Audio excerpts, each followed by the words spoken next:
Hi friends, 69,000 शिक्षक भर्ती में एक बार फिर से आपका स्वागत है। 69,000 शिक्षक भर्ती में मेरिट आफ्टर 22,000 सीट्स, 22,000 सीट जुड़ने के बाद मेरिट क्या रहेगी। Second counselling after low merit candidate, second counselling for low merit candidate, second counselling जो लो मेरिट कैंडिडेट्स के लिए होने वाली है उस पर इसका क्या प्रभाव पड़ेगा, और न्यू टीचर्स वैकेंसी कब तक आएगी।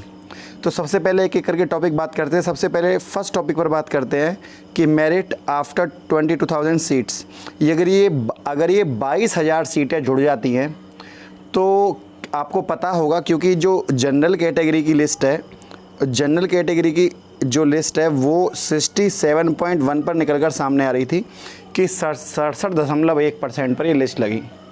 अब अगर किसी बच्चे का यहाँ पर 0.1 की जगह 67.09 भी रह गया, मेरे कहने का अर्थ यहाँ पर इतना है कि यदि कोई बच्चा 67.9 है तो 67.9 नहीं, इसको आप, क्योंकि 67.1 पर लिस्ट लगी थी, इसको आप 67.09 लेकर चलिए, मतलब 1 से कम कर दो इसको 0.1 से।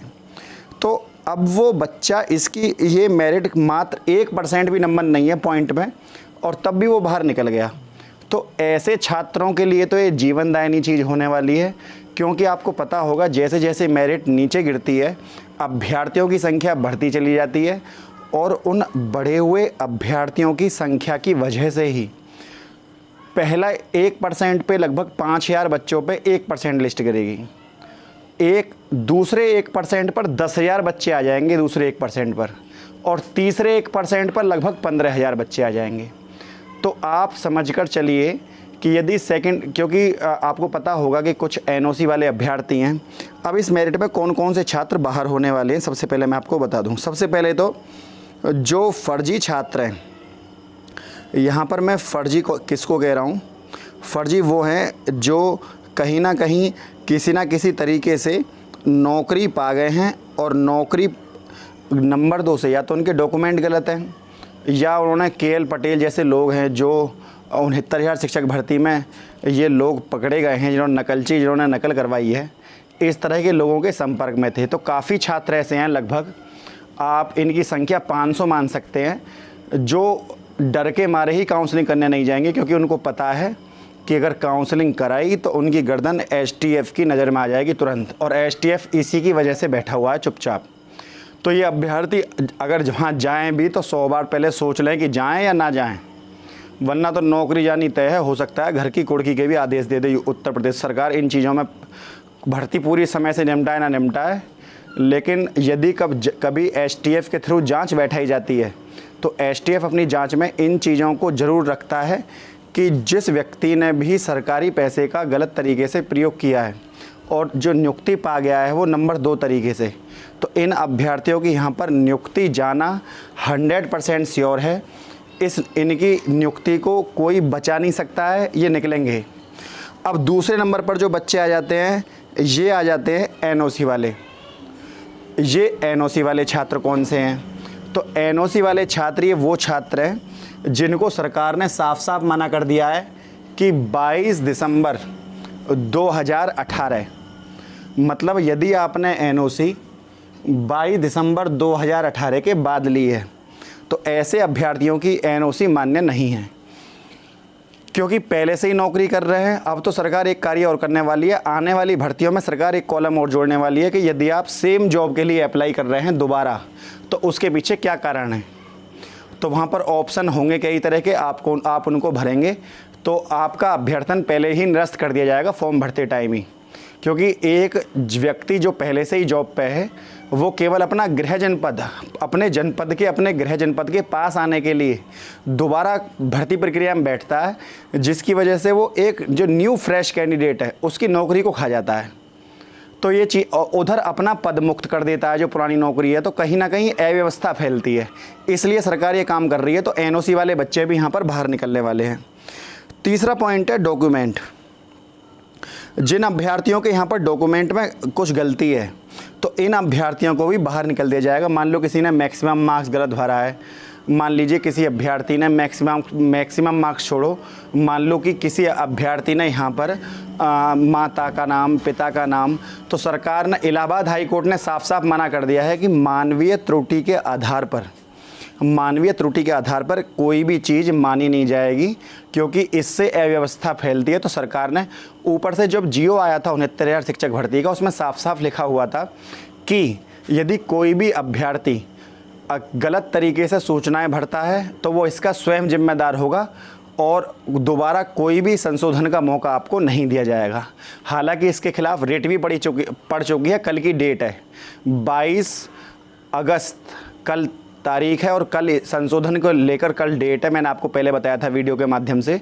बच्चे इसके खिलाफ वहाँ भी जा रहे हैं क्योंकि सरकार ने बीटीसी, विशिष्ट बीटीसी शिक्षा मित्रों को मौका दिया है, उसके खिलाफ याचिका पड़ चुकी है। तो वैसे भी इलाहाबाद हाई कोर्ट ने साफ साफ मना कर दिया है कि किसी को मौका ना दिया जाए संशोधन का, तो ये अभ्यर्थी बाहर हो जाएंगे। उधर टीजीटी, पीजीटी, एलटी ग्रेड, तो जो अदर जॉब में बच्चे लगे हैं ये बच्चे भी बाहर निकल जाएंगे जो अदर जॉब वाले हैं। तो इन सारे आंकड़ों को यदि मैं जोड़ दूं तो कम से कम आप समझ सकते हो कि 10,000 अभ्यर्थी ऐसे होंगे जो 69,000 शिक्षक भर्ती में किसी ना किसी कारण से हिस्सा नहीं लेंगे। मतलब यदि 22,000 सीटें ना जुड़ें तो सेकंड काउंसलिंग में केवल 10,000 बच्चों की सेकंड काउंसलिंग होगी। ऐसी स्थिति में जो 67,000 कुछ बच्चों की लिस्ट लगी है, क्योंकि उसमें सरकार कुछ सीटें बचा के ले गई है बैकलॉग की। जो एसटी की सीट खाली रह गई थी, सरकार ने उनको एससी में नहीं जोड़ा, उसके ऊपर भी केस पड़ा हुआ है, वो सीट भी एससी में जुड़ेंगी। क्योंकि ये नियम है कि जो एसटी की सीट है उन्हें बैकलॉग सीट को बैकलॉग कैटेगरी में जोड़ा जा सकता है समय आने पर, लेकिन सरकार ऐसा नहीं करती तो ये गलत है। तो खैर मैं इस बात पर नहीं जा रहा, मैं इस बात पर जा रहा हूँ कि सेकेंड काउंसलिंग कितने बच्चों की होगी।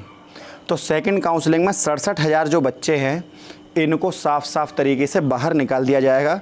मतलब ये है कि 67,000 बच्चों में से 10,000 बच्चे जो हैं ये बाहर निकलेंगे। इनकी जगह सेकंड काउंसलिंग में कुछ बच्चे ऐसे भी हैं 68,500 के हैं, फॉर्म भर दिया, एनओसी मिली नहीं, ली तो वो गलत समय पर ली।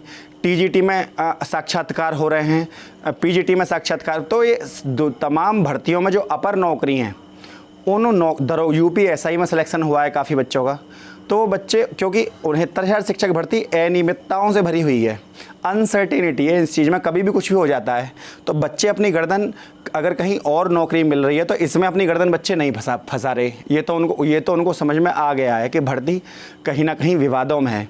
तो वो इस भर्ती केवल फ्रेश कैंडिडेट ही काउंसलिंग कराने जाएगा, जिसका कहीं और नंबर आ गया वो नहीं जाने वाला इस भर्ती में।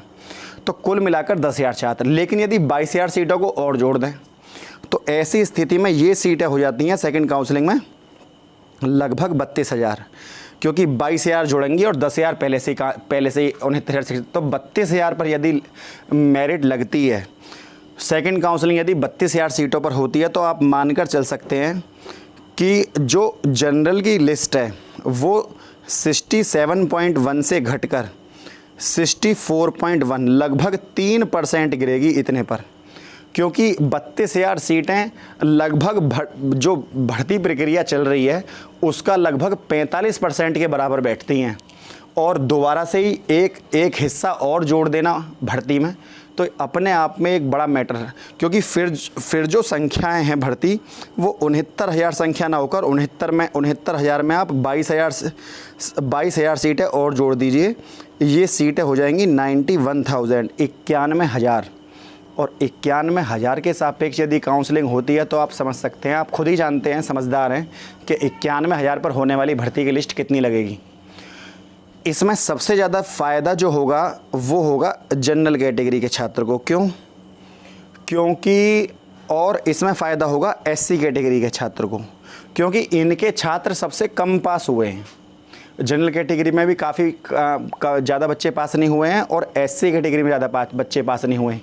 तो इनकी मेरिट तो मैं आपको बता दूं पहले से ही, जो जनरल कैटेगरी की लिस्ट जो 67.1 पर लगी थी ये चली जाएगी 64.1 पर, 3% गिर जाएगी। जो एससी की लिस्ट अभी बता रहे थे 61 पॉइंट समथिंग पर लगी है, ये लिस्ट सीधे 57 पर चली जाएगी 57 पर। मतलब जो एससी कैटेगरी की लिस्ट है शेड्यूल कास्ट की, ये 57 पर। उधर पीएच कैटेगरी को फ़ायदा होगा। अब क्योंकि ओबीसी के छात्र बड़ी संख्या में पास हुए हैं तो इन स्थितियों का आकलन यदि करें तो वो यदि अभ्यर्थी कम होते तो 3% गिरती। लेकिन अब जो गिरेगी ओबीसी की लिस्ट वो 3% ही गिरेगी। मतलब ओबीसी की लिस्ट जो 66.7 बता रहे थे, ये भी 3% गिर जाएगी जनरल के बराबर। लेकिन यदि ओबीसी छात्र ज़्यादा पास ना होते तो ऐसी स्थिति में इनकी लिस्ट 3.5 या 4% गिर सकती थी। उधर यदि एनओसी ना दी जाए और यदि सरकार किसी को भर्ती में अन्य कोई विवाद खड़ा ना करे तो ओबीसी की लिस्ट और भी नीचे जाने की पूरी उम्मीद है। मतलब सिलेक्शन में 3% मेरिट गिरना तय है। लेकिन 3% मेरिट तब गिरेगी यदि 22,000 सीटों पर भोला प्रसाद केस है, परसों को सुनवाई है।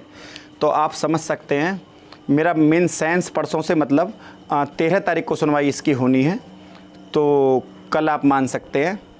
तो 69,000 शिक्षक भर्ती में सबसे इम्पोर्टेंट चीज़ है कि भोला प्रसाद शुक्ला और इसके अलावा और एक केस अन्य बीटीसी बीएड लीगल टीम भी करने वाली है 22,000 सीटों को जुड़वाने के लिए।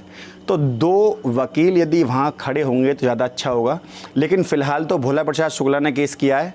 और मैं आपको बता दूं, आनंद कुमार केस में भी और भोला प्रसाद शुक्ला केस में भी जो आनंद कुमार केस है इसमें भी और शुक्ला जी के केस में भी, दोनों में ही जस्टिस यू ललित सरी थे जज साहब, इन्होंने ही आदेश दिया था कि 1,37,000 पदों को विदिन 6 मंथ भरना है। अब जुलाई में उन 6 महीनों की म्याद ख़त्म हो गई। अब जुलाई में क्योंकि उन 6 महीनों की म्याद ख़त्म हो गई है तो अब अगस्त का जो महीना है उन 6 महीनों से ऊपर जा रहा है। तो यहाँ पर सीधे सरकार को अवमानना नोटिस जाता है। वो कैसे? जो जस्टिस यू ललित सर हैं, तो जब भोला प्रसाद शुक्ल वहाँ पर जाकर बोलेंगे कि माननीय महोदय, हमने पहले ही इनको बताया था कि आप इन सीटों को जोड़ दीजिए, पर सरकार ने इस बारे में कोई काम नहीं करा, ना ही सरकार ने इन सीटों को यहाँ पर जोड़ा है। तो सीधे जो जस्टिस यू ललित सर हैं वो इनसे ये पूछेंगे कारण बताओ नोटिस, और एक तरीके से अवमानना नोटिस जारी कर दिया जाएगा। और सरकार को यदि अवमानना नोटिस जारी होता है तो कहीं ना कहीं सरकार सख्ती में आ जाएगी, क्योंकि वो उसके ऊपर पहले ही बहस हो चुकी है और सरकार को पहले ही आदेश दिए गए थे कि आपको इन पदों को भरना है, तो आपने इन पदों को क्यों नहीं भरा। तो कहीं ना कहीं बहुत ही इम्पोर्टेंट चीज़ है 69,000 शिक्षक भर्ती में कि सरकार ने इन पदों को भरा क्यों नहीं है। तो फ्रेंड, यदि वीडियो आपको अच्छी लगी तो वीडियो को लाइक, शेयर और चैनल को सब्सक्राइब करना ना भूलें। आज के लिए इतना ही। जय हिंद, जय भारत।